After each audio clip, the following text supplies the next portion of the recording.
It had been 30 minutes. Han was driving back to John's mansion at full speed. Jungkook gritted his teeth, his eyebrows furrowed, and his fists clenched tightly, preventing any air from filling them. It was evident that Jungkook was super angry. When Han glanced at Jungkook while driving, he understood the extent of Jungkook's anger, but he called Jungkook's name in an attempt to calm him. Han, Jungkook, go faster, damn it! He yelled even louder, making Han flinch, but Han spoke back to him. Han, bro, I'm already driving this car at unsafe speed, okay? He said while continuing to drive. Jungkook realized that the car was going too fast, so he remained silent, breathing heavily, trying his best to suppress his boiling anger. Han called Jungkook's name again, making him look at him. Han, Jungkook, what? Han, calm down, Jungkook. Control your anger a bit. Your yelling can make me deaf. Jungkook, gritting his teeth, sarcastically replied to Han. Jungkook, for the first time my dad slapped me because of wine, and you still want me to be damn calm. Han, then why did you stay silent when he asked to do it? If you had told him okay, he wouldn't have slapped you, would he? Jungkook, how can I say okay instantly? Even though I'm a virgin, I'm not just some playboy or just someone who will. Han, it's your fault for being a virgin at 27, missing out on lovely, cozy moments for your own happiness. Just enjoy your life like I do, having fun with as many girls as you want. He punched his strongest fist into the car seat angrily. Han, oh Jungkook, don't touch my car in your anger. Man, let my car stay safe. Jungkook gave a death glare to Han, which made Han shut his mouth, but he spoke to Jungkook again without waiting.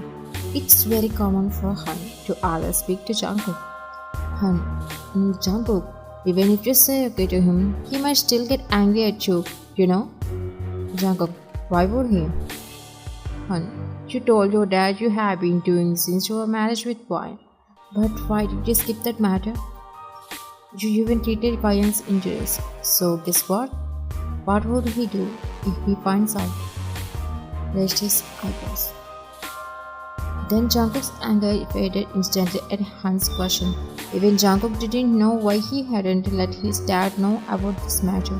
Observing Jungkook's anger fade, Han chuckled with pride and asked one more question, pushing Jungkook into a room of silence. Han, bro, tell me, why did you kill her? Wouldn't it be better if you didn't at least give her any medicine and left her in the scary room? Wouldn't it traumatize her if you left her alone in that room? Doesn't all of this make it clear that you have some concern for her, even though you wanted to hurt her? Yes, Jungkook couldn't answer Han, but he might not answer too. How can he respond when he also doesn't understand what's going on with him? Bella stood alone on the rooftop, gripping the handle tightly as she pondered something important. Suddenly, she felt a warm breath around her. Looking over her shoulder, she found Tay standing 2 steps away from her. He smiled at her, promoting her to return the gesture as she turned towards him. Tay, hey princess. She looked to both sides, as if he called someone else. Tay, princess, what are you looking for? Bella, am I a princess to you? She asked him, sounding like a 5-year-old child. He nodded in response. Tay, why doesn't a charming girl, stunning girl like you consider herself a princess to me? He said while both their eyes were busy looking at each other, but she broke the eye contact as she realized that something threatening to come. Tay, should I bring water for you? Bella, it's alright. She smiled awkwardly as she turned back, holding the handle, rethinking again. His face furrowed, eyebrows clamped together. As he walked closer to her, he was standing behind her, about to call her name. But when he noticed her dullness, this time he was even more confused. Tay, Bella, why are you feeling Jane? Aren't you well? He brushed his fingers on her forehead, checking for any signs of illness. But she was healthy, so he couldn't understand the cause of her distress. Bella, I'm fine, but I was thinking about Royan and Jungkook. Tay, is there any problem between them? Bella, yes, everything is a problem between them. Now you tell me about Jungkook. Tay, What a silly question. Of course, he is good, and when it comes to his profession, he can be wild. But with the people close to him, he is kind too. Why are you asking this now? It's as if you don't know about him. Bella, you know how Jungkook appears in Boyan's eyes. He is seen as a cruel, not as you described just now. Jay, what? What's wrong with her? Bella, nothing is wrong with her. It's because Jungkook is the one who may have seen him that way. Jay, what's going on here? Jungkook told me to take care of both of you until he comes back. On the other hand, I came here yesterday.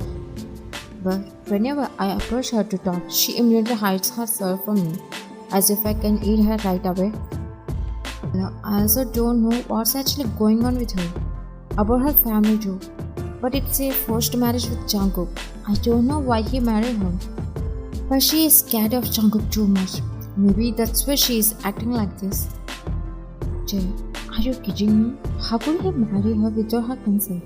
And who is she? To whom does she belong? Who are her father and mother? He asked with continuous questions, visibly confused and disapproving of his best friend's forced marriage, sensing that something was already being hidden. Well, I didn't ask her about them. I didn't get that much time to spend with her. Even though I tried to be friendly, considering her as a sister, she always stays silent. If I talked about Jungkook in a positive way, she would get angry or become even sadder, judging me as if I am the only on Jungkook's side.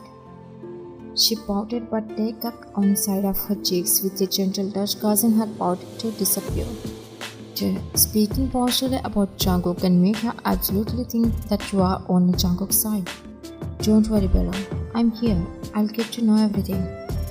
Bella, how can you get to know about it? She doesn't even let you talk to her once. Jay, do you think I stopped just because she didn't let me talk? I stopped myself. Maybe she was nervous to talk. I know how to get what I want. Let me make friends with her once. And then we will unravel the hidden problems from her. Otherwise, I'll directly ask Jungkook about it. Do you trust me, right? Bella, I always do that. He blinked his eyes on her and she locked his eyes with him. A silent exchange that ended their trust. At 11 p.m. all the guards are carefully performing their duties. Bella went to her room after giving food to Wine, but Wine secretly sneaked out of the room, daring to escape.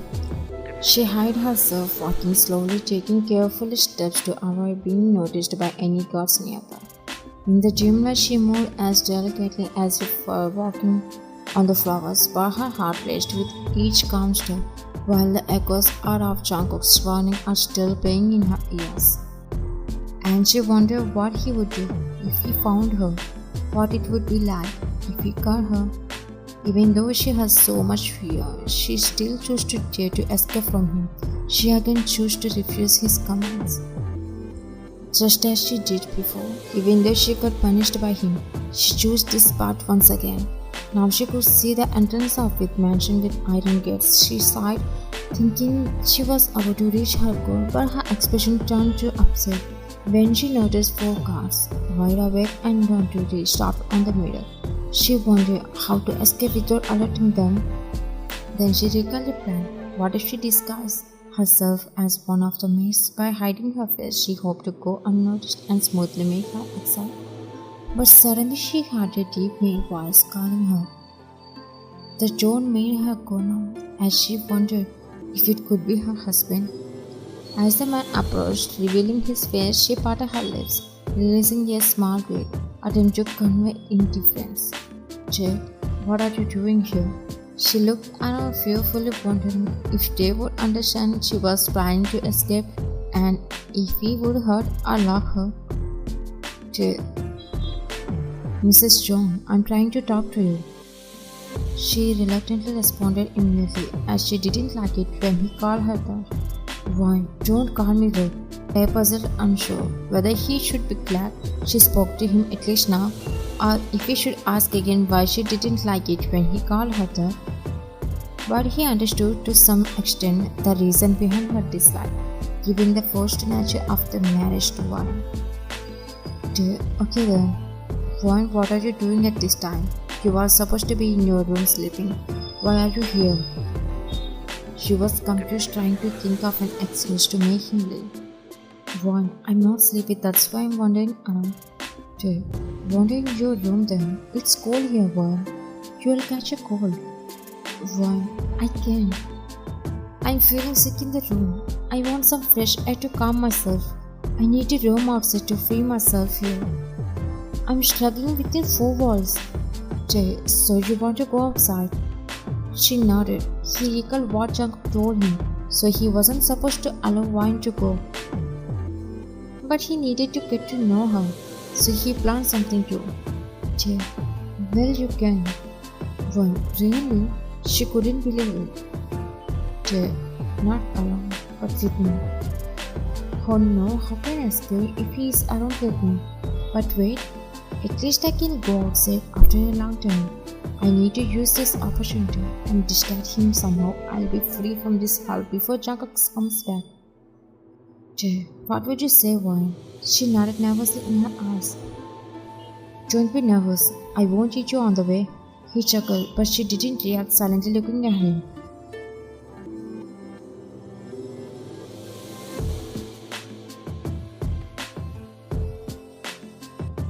Jay, there is something lovely about walking with you at this time and sharing it with you. It's truly amazing to me. What about you? He said, smiling at her with hands tucked into his pant pockets, but she looked around calmly, not letting him notice she was waiting for an escape. Jay, hey Ryan, look at me. With a sudden inject of glee, she shoot him with a wide-eyed look.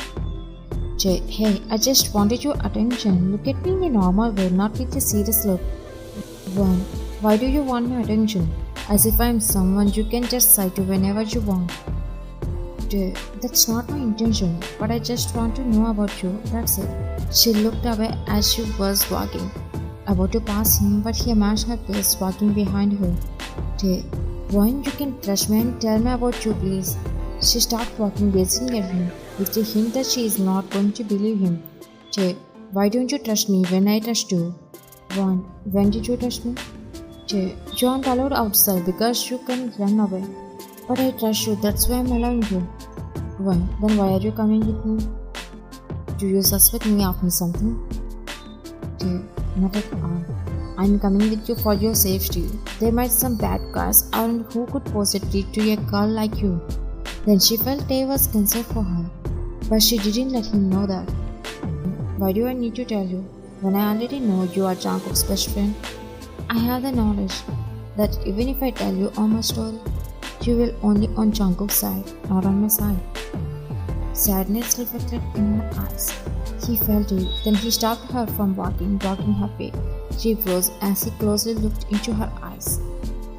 Dave.